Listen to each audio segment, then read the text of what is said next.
Thank you for inviting me into this workshop. It's going really great. I was expecting something else, but I was been sure with something more than expectation. So I'm very glad to attend this session. One, Leadership is a new concept for me. I didn't knew about it. I didn't know the basics of servant leadership until I joined the session. But here and there, I was following it by here and there on the servant leadership. But once I came to the session, only I could structure it and I could realize that yeah, I was following some points of servant leadership during my career, especially when I was in UST.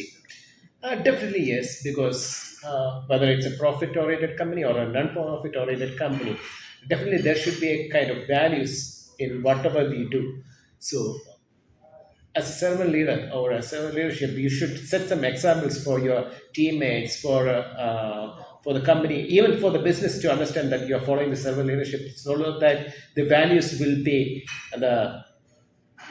kept very high. Not only that, I would like to add some more points, something like, uh, for example, integrity is a very important aspect in today's competitive world. Without an integrity, with some of the case studies that has been showcased over here in the session. So, without integrity, there is no point in a company growing out something like this because money is just money. Money can't buy you everything. You should have values, you should have integrity. So it will help someone who is working, in this case UST.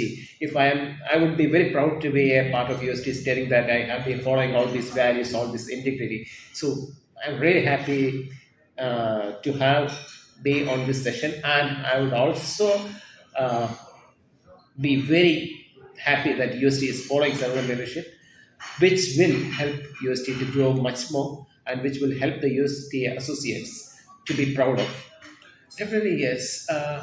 I would surely recommend my teammates and rest of the team and whoever I come across in UST to attend the servant leadership so that they can grow both professionally and personally.